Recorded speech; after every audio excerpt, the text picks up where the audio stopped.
Bonjour à tous et bienvenue dans ce briefing des marchés du 3 décembre 2019. Comme tous les matins, nous nous retrouvons chaque jour pour faire un point sur l'actualité des marchés et prévoir les tendances à venir sur les différentes classes d'actifs. Avant de commencer, je vous laisse prendre connaissance de l'avertissement légal sur les risques.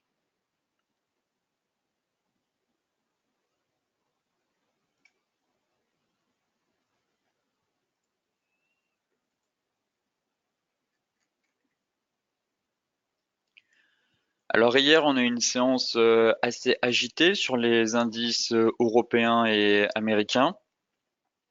Effectivement, les bourses européennes ont terminé en baisse lundi, leur plus lourde perte depuis 2 mois, payant le prix d'indicateurs économiques américains décevants et de l'ouverture par Donald Trump d'un nouveau front dans les conflits commerciaux entre les États-Unis et leurs grands partenaires.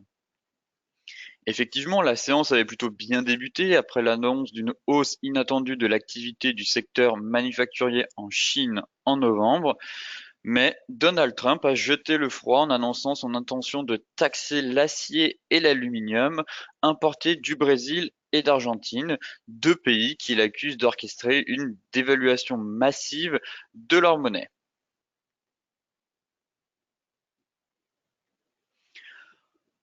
Enfin, côté US, alors on a eu à la clôture de Wall Street a clôturé en net repli en raison d'indicateurs économiques décevants et de l'ouverture par Donald Trump justement d'un nouveau front dans les conflits commerciaux.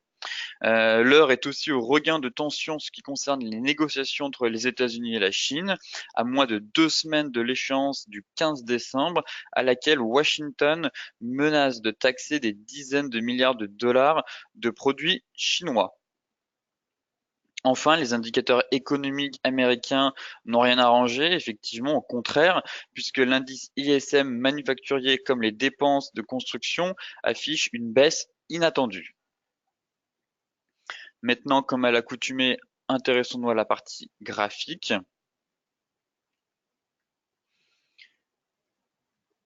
Alors effectivement, on va commencer avec le CAC 40.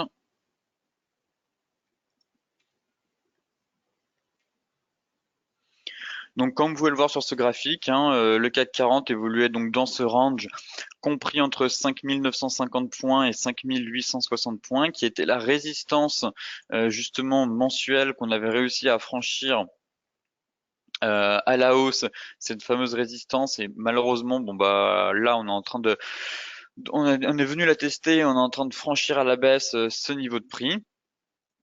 Là, on avait une sorte de double top, quasiment de consolidation, de phase de respiration des prix.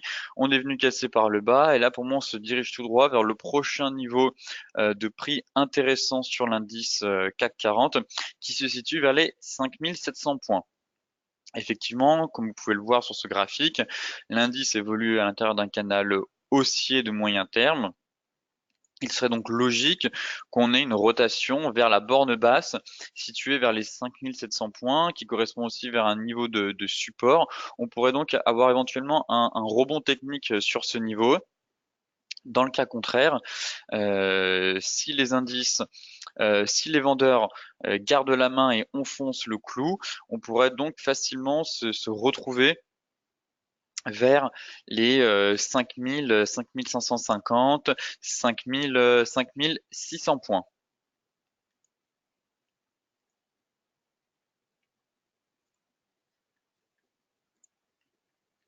Maintenant, on va s'intéresser à l'indice DAX.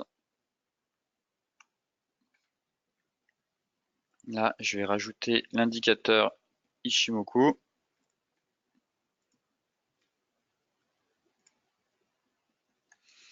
Pareil pour l'indice DAX, qui a subi une énorme correction, une chute brutale durant la séance de lundi.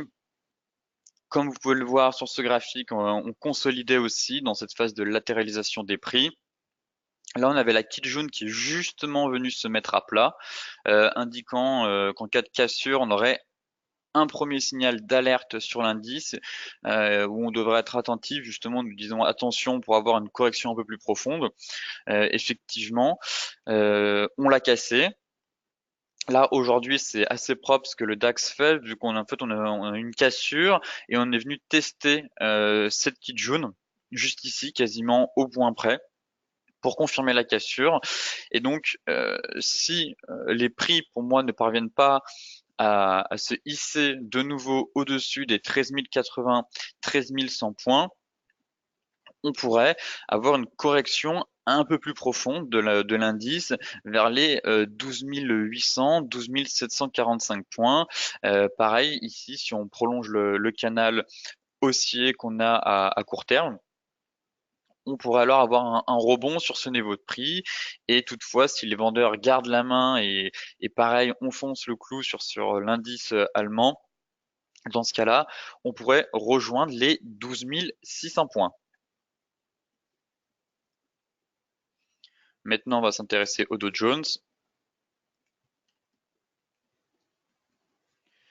Alors, le Dow Jones, lui, comme vous pouvez le voir, ici, on a une magnifique bougie vraiment baissière impulsive, hein. Il y a zéro mèche. Donc, dans les chandeliers japonais, ça s'appelle un Marobotsu. Clairement, ça veut dire que les vendeurs ont vraiment pris la main, ne laissant aucune place aux acheteurs, hein. Il n'y a vraiment pas de mèche, c'est propre. L'ouverture, c'est faite que dans une phase baissière. Pareil pour la clôture. Et enfin, on valide cette divergence baissière qu'on avait sur RSI, juste là. Donc cette divergence baissière est validée. Alors soit on va avoir effectivement pour avoir un pullback de l'indicateur au niveau du bruit juste ici, ou sinon clairement pour moi si elle est validée, on pourrait rejoindre facilement cette fameuse oblique haussière dans un premier temps qui passait par tous les plus hauts. Et enfin, ce serait de rejoindre ce niveau de support avec l'alignement Kijun qui est juste là, vers les 27 300, 305, 380 points.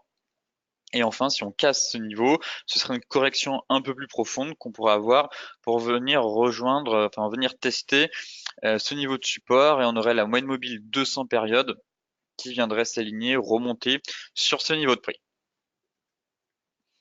Maintenant, on va s'intéresser au Forex. Effectivement, il y a eu suite à la dégringolade des indices hier, on a eu pas mal de mouvements sur certaines paires de forex, notamment les paires en forex comme le franc suisse ou le yen japonais qui sont des valeurs refuges. Donc on va s'intéresser à quelques-unes de ces paires. Donc on va commencer d'abord avec l'euro-dollar qui lui a donné une belle impulsion hier. Alors l'euro-dollar hein, qui travaille toujours cette fameuse zone de polarité hein, qui se situe entre les indices 70 et les indices 85, 90.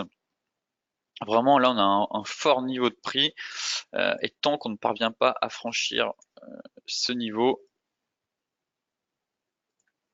eh ben la paire aura du mal à reprendre plus de hauteur. Hein, effectivement, comme je vous le disais, pour moi on est toujours dans ce range H4.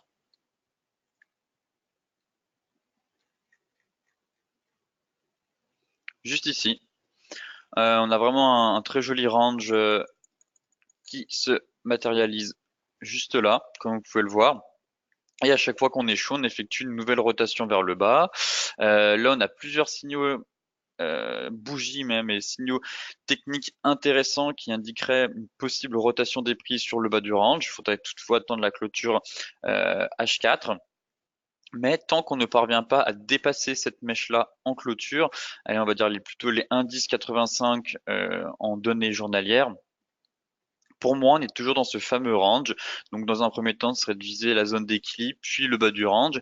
Et en cas de cassure, mon objectif reste toujours les 1,0930. L'euro CHF. L'euro face au franc suisse. Assez propre. techniquement, je trouve. Comme je vous le disais et comme quelqu'un m'a fait remarquer hier, on a une possible épaule tête épaule. Toutefois, je reste prudent effectivement car l'amplitude des épaules par rapport à la tête est un peu trop prononcée, je trouve.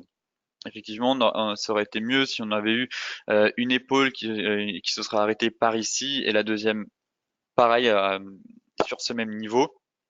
Car là, on est quasiment au niveau de la tête.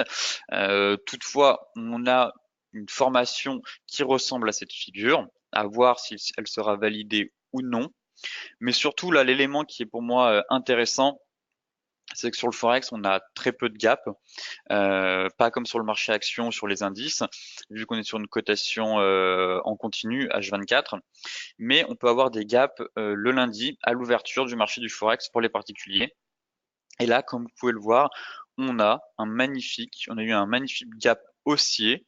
Hier, les vendeurs ont pris la main et ont fait un avalement. On avale plusieurs bougies. Donc là, on a vraiment un signal de vente qui s'est matérialisé juste ici, qui pourrait indiquer que les vendeurs pourraient donc prendre la main et enfoncer la paire.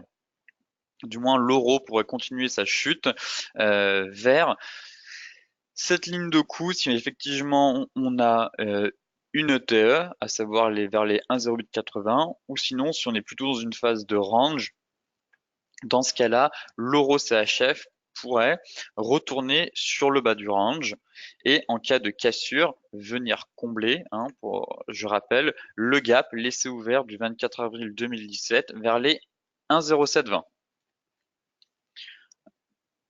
Alors l'euro CHF, vraiment, il va vraiment être à surveiller, et bien sûr, ce scénario baissier sera invalidé en cas de cassure.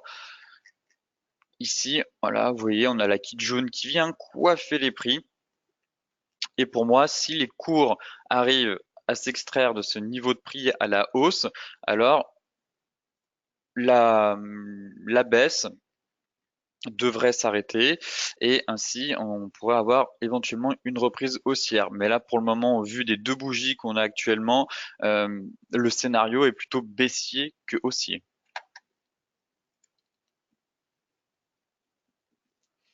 Maintenant, on va regarder l'USD face au yen.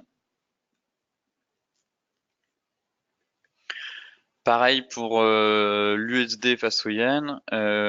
Ici, pour moi, on avait toujours ce fameux triangle, comme vous pouvez le voir, juste là.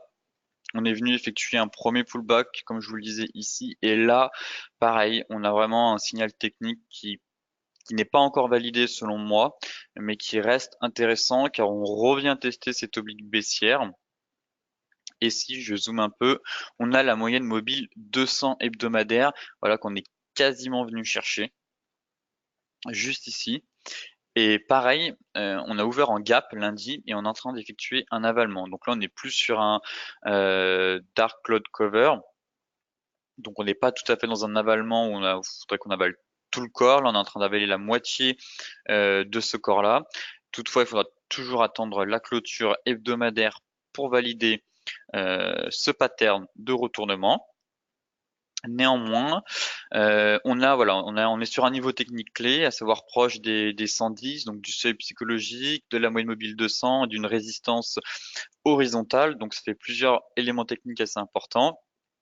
Enfin, si je descends sur l'unité de temps journalière, la paire est venue longer le long de cette oblique, juste ici. On est venu la casser, faire un pullback, assez prononcé d'ailleurs. Et pareil, si vous voulez, si je zoome bien, ici, on a eu l'avalement. Là, on a ouvert avec un léger gap haussier juste sur ce niveau de prix lundi. Et hier, on a effectué un bel avalement. On a avalé une, deux, trois bougies. Et là, c'est pareil, on est en train de corriger encore. Ce serait bien qu'on arrive à casser les 108,85 pour ensuite rejoindre les 108,35, les 107,8 et enfin, pour moi, l'objectif final, ce serait la zone de polarité vers les 106,65. Et pareil, ce scénario baissier serait invalidé si on parvient à refranchir à la hausse et à casser les 110, 110,20. Maintenant, le GBP USD. Alors, le GBP USD qui semble s'extraire par le haut du nuage baissier, hein, juste ici. On a toutefois encore notre lagging span qui bute sur le bas du nuage. Là, les prix sont justement en train de s'extraire. Donc, pareil, il faudra toujours attendre la clôture hebdomadaire pour valider ou pas, dans un premier temps, cette sortie de nuage. Ici, en données journalières, euh, on commence à reprendre un peu de hauteur. Effectivement, on avait cette phase de consolidation à l'intérieur du canal baissier du drapeau. Et on est venu casser. On a réintégré pour ressortir de nouvelle fois de ce canal par le haut. Le niveau quand même intéressant serait de franchir les 1,35 ou les anciens, voilà, l'ancien niveau on est venu buter. Effectivement, si on parvient à s'affranchir de ce niveau, alors on pourrait rejoindre l'ancienne borne haute, qui est pour moi un gros niveau majeur technique, à savoir les 1,3315. Maintenant, l'AUD-USD.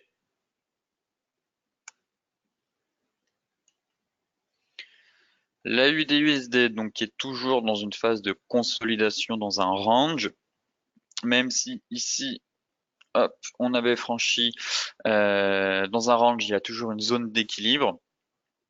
Il est quand même déconseillé d'intervenir dans cette zone d'équilibre, puisque c'est un peu la machine à laver, on va dire, entre les acheteurs et les vendeurs. Il y a une vraie bataille.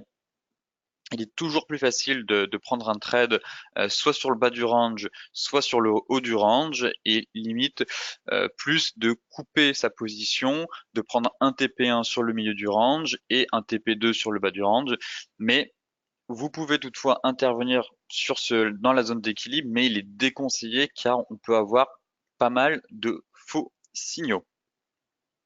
Et dans ce cas, là, on est venu justement casser la zone d'équilibre. On s'est dit, bon, on peut avoir un retour sur le bas du range. Et hier, énorme bougie impulsive qui vient limite faire un avalement. Et on repart là, direction sur le haut du range et le bas du canal. Là, actuellement, on est justement en train de tester la Kijun. Si pour moi, on arrive à la franchir, on devrait donc revenir sur les 0,067 vers les 0,67 et c'est sur ce niveau de prix qu'on aurait quelque chose d'intéressant à faire pour entrer en position, soit si on casse éventuellement à la hausse. Toutefois, je reste prudent avec cette moyenne mobile 200 hein, qui est venue ici, qui a fonctionné parfaitement. Ou à l'inverse, si on a un chandelier de retournement, alors viser la zone d'équilibre, puis une nouvelle fois le bas du range. Maintenant, on va terminer le Forex avec... non, nous avons terminé le Forex. On va s'intéresser très rapidement au Brent, donc au pétrole, aux matières premières. Alors le pétrole, hein, qui vendredi a fait vraiment une séance assez, enfin corrigée même plutôt violemment, en sortant du canal et en réintégrant l'oblique haussière de long terme. Là actuellement, comme on est venu effectuer, voilà, on casse cette oblique, on casse la Kijun, on casse le canal, les prix ont retracé de quasiment, je pense, de presque 50%, un peu plus de 50%. On n'a pas réussi à franchir à la hausse, donc à réintégrer ce niveau. Là actuellement, on travaille toujours l'oblique. Pour moi, comme je vous le disais, en données 4 heures, on est toujours dans ce range, juste ici.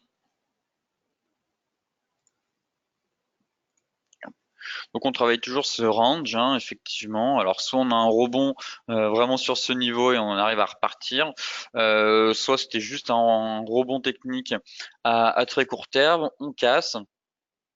On va sur le niveau de prix psychologique des 60 dollars Et enfin, si on enfonce les 60 $, il y a quand même une grande probabilité qu'on retourne sur les anciens plus bas situés vers les 56 $. Effectivement, on pourrait avoir ce qu'on appelle une sorte de swing move, à savoir on a eu là ce fameux haussier ici avec une correction assez puissante. On reprend un peu de hauteur et on recasse assez violemment à la baisse pour revenir justement sur les plus bas annuels. Enfin, pour terminer ce briefing des marchés, on va quand même regarder le gold.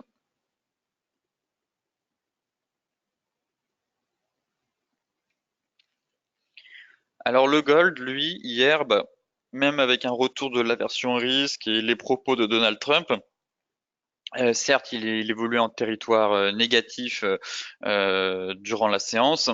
Il a repris, il a quasiment clôturé à l'équilibre.